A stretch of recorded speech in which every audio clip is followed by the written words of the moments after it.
নমস্কার। আজ আলোচনা করব সেই নক্ষত্র নিয়ে।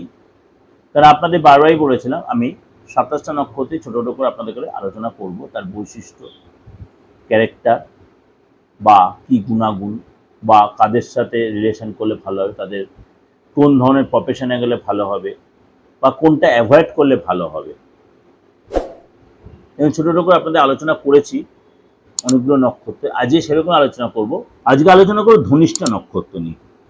ধনিষ্ঠা নক্ষত্রের অধিপতি হচ্ছে মঙ্গল এবং এর নিয়ন্ত্রণের দেবতা হচ্ছে অষ্টবসু, অর্থাৎ ৮জন দেবতা। অষ্টবসু অর্থাৎ ৮জন দেবতা। ভগবান শিব এবং নক্ষত্রের প্রধান সর্বোচ্চ দেবতা হিসেবে বিবেচিত হয়। ভগবান শিব অর্থাৎ নটরাজ এই নক্ষত্রের, ভগবান শিব এই নক্ষত্রের প্রধান সর্বোচ্চ দেবতা হিসেবে বিবেচিত হন। ধনিষ্ঠা নক্ষত্রের অধিপতি কে হলো মঙ্গল। নিয়ন্ত্রক দেবতা কে? অষ্টবসু। প্রতীক কি? মৃদঙ্গ বা ডমরু। মৃদঙ্গ বা ডমরু। এরা মোটামুটি সাহসী হয়, উচ্চাকাঙ্ক্ষী হয়, স্বাধীন চেতা মেন্টালিটি হয়। ধনিষ্ঠা নক্ষত্র ২৭তম নক্ষত্রের ২৩তম নক্ষত্র। ২৭ নক্ষত্রের ২৩তম নক্ষত্র। ধনিষ্ঠা শব্দের অর্থ হলো সম্পদ, সম্পদ, নিষ্ঠা, দক্ষতা। এই নক্ষত্রের লোকেরা সম্পদ, প্রাচুর্য এবং সুর ও ছন্দের সাথে গভীরভাবে যুক্ত। ধনিষ্ঠা নক্ষত্রের লোকেদের বা মহিলাদের কাদের সাথে রিলেশন করলে বা বিয়ে করলে বা প্রেম করলে সম্পর্কটা ভালো হয়? ভরণী নক্ষত্র, রোহিণী নক্ষত্র, মৃগশিরা নক্ষত্র, পুষ্যা নক্ষত্র, মঘা নক্ষত্র, পূর্ব ফাল্গুনী নক্ষত্র, উত্তর ফাল্গুনী নক্ষত্র, হস্তা নক্ষত্র, স্বাতী নক্ষত্র, অনুরাধা নক্ষত্র, পূর্বশা নক্ষত্র, উত্তরাষাঢ়া নক্ষত্র, শ্রবণা নক্ষত্র, উত্তর ভাদ্রপদ নক্ষত্র এবং রেবতী নক্ষত্র। এদের সাথে যদি এই ধনিষ্ঠা নক্ষত্র সম্পর্ক হয় তাহলে কিন্তু সেটা ভালো হবে। ধনিষ্ঠা নক্ষত্রের মেন ব্যাপার হচ্ছে অল্পতে রেগে যায়। বিবাহিত লাইফটা এদের কমপ্লিকেটেড হয়। যদি অল্প বয়সে বিয়ে করে পায়, বিয়েটা একটু কমপ্লিকেটেড হয়, একটু দেরিতে বিয়ে করলে এদের ভালো হয়। দাম্পত্য জীবনটা একটু এদের ডিস্টারবেন্সের মধ্যে কাটে প্রথম জীবনটা, এবং মাঝে মাঝেই সঙ্গীর সাথে এদের একটা ডিস্টেন্স বা ডিভাইডেশন তৈরি হয়। ধনিষ্ঠা নক্ষত্রের লোকেরা কোন পেশায় গেলে ভালো হয়? সঙ্গীত জগতে গেলে, খেলাধুলার লাইনে, চারুকলার লাইনে এরা যথেষ্ট পারদর্শী হয়। এবং এরা জ্যোতিষশাস্ত্রে, বিমান চালানোতে, আধ্যাত্মিকতার জগতে এদের যথেষ্ট আগ্রহ থাকে।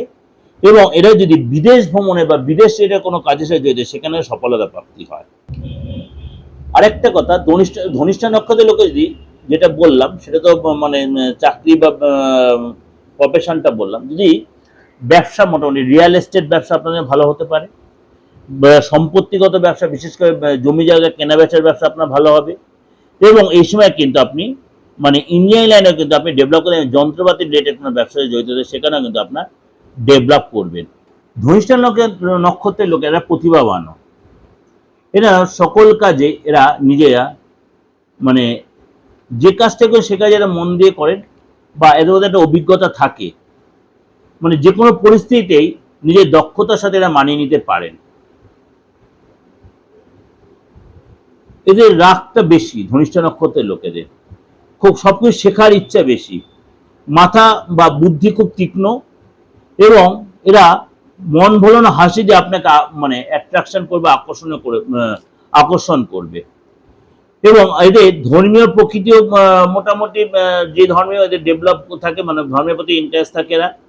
এরা নিজের ক্ষমতা, চরিত্র, প্রচেষ্টার প্রতি যথেষ্ট মানে ওয়াকিবহাল থাকে, কিন্তু এদের প্রতি ভীষণ ভয় ডরহীন ভাব থাকে, এবং ভালোভাবে কথা বলার জন্য যে কোনো আকর্ষণ করতে পারে, এবং সবাই এদেরকে মানে এদের কথা আকর্ষণীয় হয়ে যায়।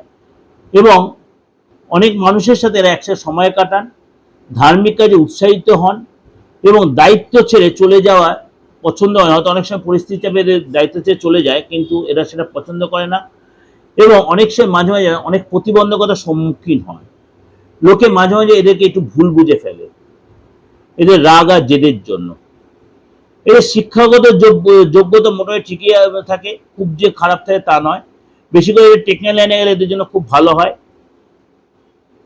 এদের সম্মানবোধও আছে, এবং এরা মানে কোনো কোনো সমস্যা যেমন পড়ে, সেই সমস্যা থেকে বেরিয়ে আসার জন্য মানে অনেকটাই চেষ্টা করে। অনেক সময় তো সেটা সফলতা হয়তো না পেলে সেখানে তারা হয়তো একটু হতাশ হলে পরে আবার সেটা আমাদের সেটাতেই লেগে ওঠে। পারিবারিক জীবন একটু কমপ্লিকেটেড, হয়তো তার পার্টনার অ্যাডজাস্ট করে চললো, কিন্তু অনেক সময় সেটা একটু কমপ্লিকেটেড হয়ে যায়। এদের জীবন সঙ্গী কিন্তু এদের জন্য যথেষ্ট ভালো হয়, এবং উত্তরাধিকার হিসেবে এরা অর্থ পান। শ্বশুরবাড়ির হেল্প খুব যে একটা পায় তা নয়। এদের পার্টনার দয়ালু হয়, বিশেষ করে সে যদি মহিলা হয়।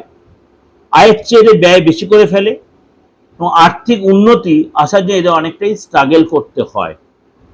এদের প্রশাসনিক লেভেলে সার্জেন্ট, ইলেকট্রনিক্স লাইনে, ইঞ্জিনিয়ারিং লাইনে, হার্ডওয়্যার লাইনে বা এই ধরনের কোনো কম্পিউটার সেকশন বা কম্পিউটার সফটওয়্যার এই ধরনের কাজে সে জড়িত, তাই এরাও কিন্তু যথেষ্ট ডেভেলপ করতে পারে।